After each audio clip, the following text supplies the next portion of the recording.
This video is brought to you by Summer Associate Hub. We're going to be talking all about LGBTQ plus money and how it can help all of us as it pertains to just simple finances as well as law school. Thank you all for joining us today for another exciting episode of Break into Law School. Today, I'm joined with my guest, Andrew Gilliland. Welcome, Andrew. Thank you so much, Lavetta. Thanks for having me. Listen, it was a pleasure getting to know you before this, and I know that you've got a wealth of knowledge, and I want you to share that with our listeners. However, first, tell us a little bit about yourself. Sure. So I grew up in Middletown, Connecticut, and I really got into the financial industry in a kind of not linear way. I started in acting school, actually. I knew I wanted the financial world to be a huge priority for me, but I didn't exactly know how. And so over time, what I really found was I wanted to kind of integrate a lot of the storytelling elements that I had found in my acting training with the stories that we tell ourselves about our finances, about how we navigate our financial landscapes. And I saw a lot of or synergy, I should say, between those two things. So those were really what launched me into the practice that I have today. And the practice that you have today is so beneficial that I feel like not only does it help those in the LGBTQ plus community, but it could really be beneficial for everybody. So let's get to it and talk money. We talked a lot beforehand about how there are sneaky little things that come up when you're trying to even think about money or the way people think about it in general.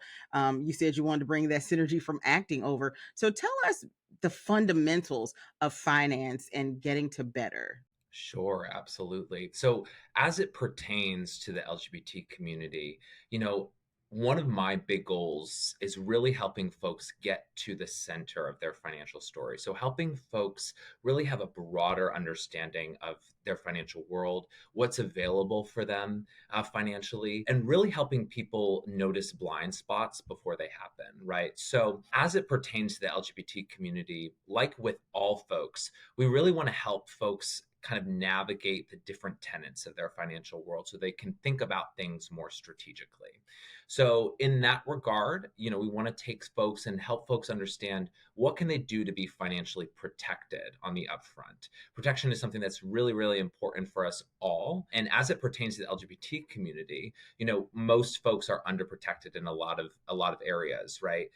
So that may be, looking at, what are my healthcare options for somebody who is transgender? Those options may need to be kind of more curated than somebody who's not, right? For queer folks across the board, we are seeing that protection is not as at the forefront for a lot of folks. And so we may be looking at like legal documents or different kinds of insurances that may be relevant for folks. So we want to help them understand that, right? We also want them to understand their cash flow. We want to help them understand kind of what is their relationship to the money coming in and out of their world. How much should we be saving? And also, as it pertains to the LGBT community, where should that saving be going? Throughout the lives of LGBT folks, there are a lot of different access points that may not be as relevant for folks who are not in the LGBT community. So a good example is around family planning. I use this example a lot, and it's one that's a big priority in my practice.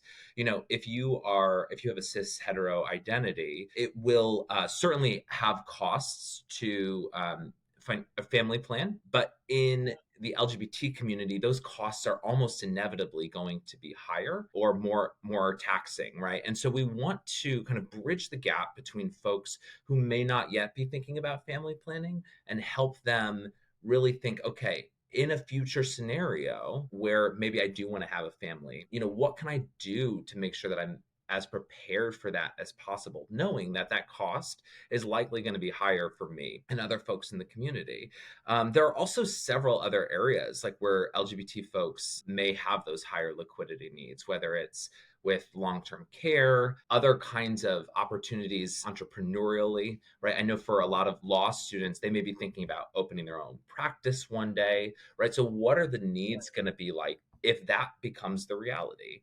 One thing I talk about with folks a lot is that, when you're first meeting with a financial planner, that planner will ask you what your goals are. So often, though, we don't yet know what our goals will be, right? And so, what do we do to prepare for the day when that goal becomes clarified? And I think that's something that's really, really relevant for folks.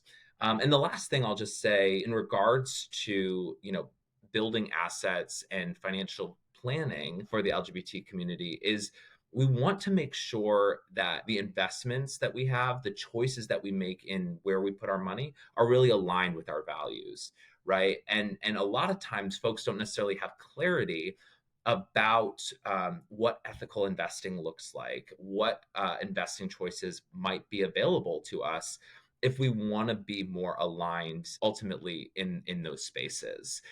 So those are just a few kind of key things that I want to kind of bring up. I guess one last thing I'll add for law students, this is a big priority, is student loans and loans in general, right? How do we manage our expectations with loans? We have a lot of different philosophies that are often tossed around in the mainstream about debt and about debt payoff.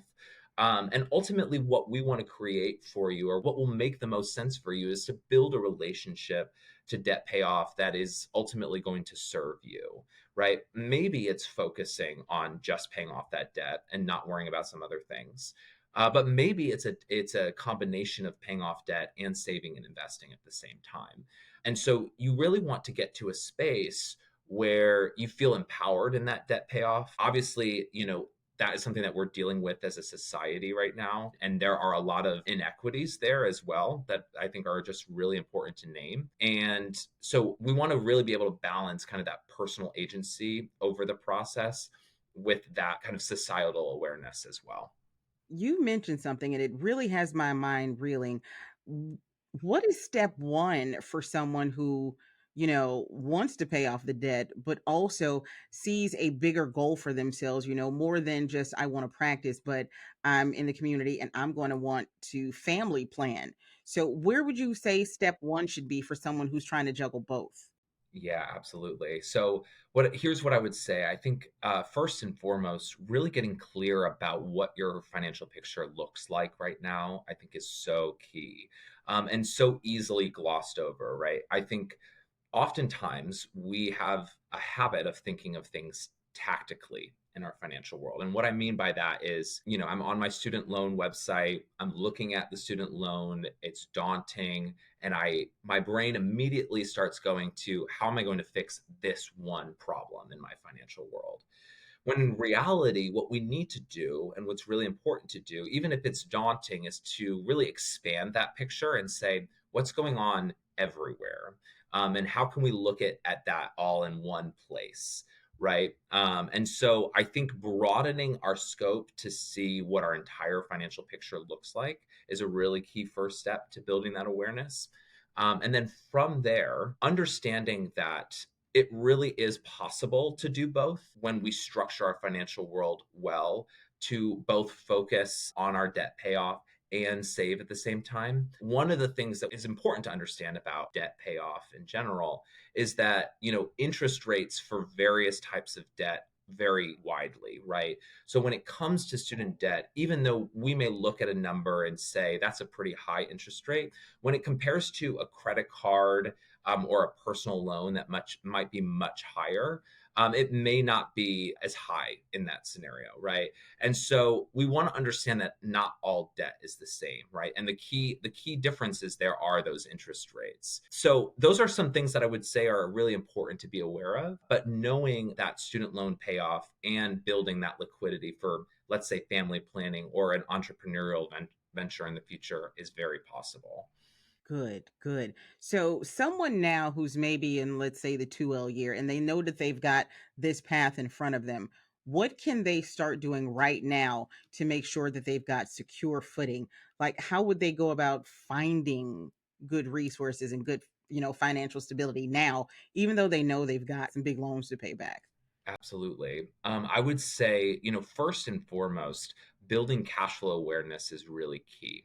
And here's what I mean by that. Understand, what is coming into your world right now. If you're utilizing student loans to pay your expenses right now, or you have some other income, really build an awareness of, okay, this is what's coming into my world. This is ultimately where it's going right now. And try to have as little judgment about that as possible. When it comes to budgeting overall, I tend to be one who's more focused on awareness rather than tight constraints. It can be a lot like diet culture in that sense, where we can really add up shame very quickly on that awareness, right? And so now, at a time where perhaps you have more time to be having this awareness, I think it's really good to build that foundation. There are some resources that I can recommend or have shared with this as well in that regard. And then really from there, start to understand, okay, what might my salary look like when I get out of law school? What are those first few years going to look like logistically? And also understanding what in my lifestyle is going to change at that time as well, right? So maybe I have the time or don't have the time now to cook myself meals a few times a week. And that will change when I enter the workforce. Certain realities in terms of providing for family or housing priorities will change once I leave law school, right? If we can start to build awareness around those things as well, we can really premeditate what our capacity is going to be. The last thing I'll share is that we talk often in the financial planning space of what an optimal savings rate is. And that number can be daunting if you are in a place where you're not yet there. But again, this is a kind of space where we want to build over time. So we say that optimal savings rate is about 20%. That's really the savings rate that will put you in the best position, not just for the long term distribution planning or retirement planning, but also for those access points like family planning, like starting a business along the way. That made so much sense because if you only look at the one little bite, then you think, okay, but no, it really is a good idea to take it out, to take a step back and look at everything, spread it all out. And like you said, it is daunting. Hmm. It is. No matter what age you are, no matter what stage you're at, it is very daunting to look at it all. But not looking at it isn't going to make it any better. You have to look at it in order to be able to tackle it. I've been the kind of person too, sometimes I just don't want to look at it right now, Hmm. but it's still going to be there. Me too. I get it. It's still going to be there. So, as someone who is not a part of the community, what can I do as an ally to make sure that my friends and loved ones that are going through law school or that are going through any type of, financial journey, what can I do to better help someone else? Sure. I think that's a really remarkable question and a really important question. So, I think one of the biggest things that can be done as allies is surround ourselves with folks who are also a part of the community in various professional fields and professional circles. So, if that is a family law attorney, or if that is a CPA who's also in the community, an accountant who's in the community, if that is a realtor who's in the community, it's really, really vital to surround ourselves with various professionals in different spaces who are either themselves a part of the community, like I am, or who are allies as well and can really support the specific needs of the community. That way, when let's say you have a queer friend who is looking to navigate these different spaces, you can really help surround them with a support system that will serve their needs most. I often will meet with folks who are coming from other financial relationships where they felt really unseen, unheard in their specific experiences. And it's really, really powerful when we're able to make that transition into a space where they can be seen and heard, and where that's really a priority as well. I like that. Surround yourself with a bunch of people who can also help and build that community. Now, speaking of building, I know that there are different places on different, college campuses where people can go support. Where do you think a student might be able to go even before they graduate to find information about resources while still on campus? Sure. I think that's a great question. So, most financial planners like myself often offer like introductory or consultative calls, just to help folks understand where they are right now and get a little bit of clarity. I think that may be a great place to start. Meeting with a fiduciary financial advisor and helping them understand what will be available to them when the time comes. And I think that would be, looking from the outside in, I think that would be a great place to start. If you have let's say, a great relationship with like a local bank right now, or another kind of professional that your family may be working with, that's another great place as well. Anybody who is willing to sit down and kind of start these questions and conversations with you, most professionals in my space will be able to offer that kind of consultative call to begin with and really give you a sense of, okay, when's the best time to come back to this relationship or come back to these questions. Got it. So for a student who is, busy, super busy, because I understand it's a lot to study for, and they have limited time and probably can't find a traditional part-time or full-time job, what do you suggest they do to even start building the savings before they need it? Yeah, absolutely. So I know for many folks, navigating a budget with their current student loans is what they're doing. In those scenarios, that's going to be a big priority. Understanding as well that when we talk about those savings rates, really we're looking at folks most often who are already in the workforce, right? So if you're at a place right now where those long-term savings aren't as feasible, understand that right now you're prioritizing law school, right? And so getting yourself into a position where after and you enter the workforce, you'll really be able to optimize that savings rate, I think is most important, right? To be able to kind of dive headfirst then. I love it. So I've got another question that I just need to ask. It's like burning on the inside. I just recently found out that the bar exam has a few hidden fees down in there. Now, for somebody who, is fresh or green, can you give them a little bit of an insight on what they can expect going into taking the bar? So maybe they could, squirrel away a little bit now to help. Sure. So I actually don't have a personal, really massive understanding of what some of those fees will be. But what I can say is that really making sure that you ask good questions of the folks who are really offering the exam, being able to put yourself in a position where you feel empowered to ask questions about things like hidden fees is really important.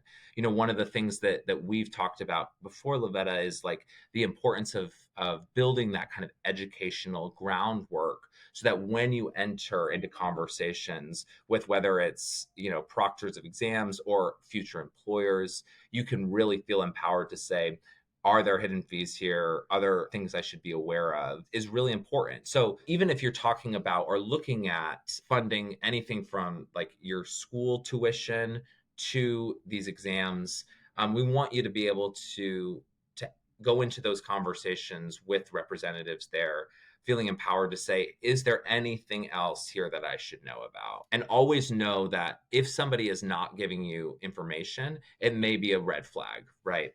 Right. So let me ask you this, and you can probably pull on some acting for me. Say there's someone out there who just doesn't have like the best self confidence. Can you give us any tips on how to build that self confidence so that when I do go in and I want to know, are there hidden fees, I say so with authority? I think that's a great question. I'm a big advocate for visualization, particularly as law students. Right, there will come a day and a time where the words that you use and the voice that you have is going to make tremendous impact on other people and other situations in real time. Right, and so you may not be at that point yet where that sort of communication is coming freely and naturally. However, I think it's really powerful if you ask yourself, okay, 10 years from now, 20 years from now, if I were to walk into this room, knowing what I know then, having the confidence and the clarity of 10 years, 20 years of experience in the field that I'm really passionate about, what kind of conversation would I have that? Right, what kind of energy would I bring into the room then? And I think it's a really powerful shift for us when we can take the time to visualize and really be creative in how we show up in different spaces. In my mind, I just took everything you said and turned it into see yourself as you will be and use that person that you will be to help word who you are now. And then I think that will give you some kind of confidence because I know that there are a lot of people who are thinking to themselves, I'm shaking in my knees now, doing just the bare minimum of public speaking. So, how am I going to be able to stand, as the younger people say, 10 toes down and tell somebody, hey, are there hidden fees here? Are there other things I need to know? And to be able to advocate for themselves, to be an advocate for themselves when it really comes down to their money and their future, even after, passing the bar and all that kind of stuff later on in life. Is there anything else that you would like for those who are listening or watching today to know about financial planning?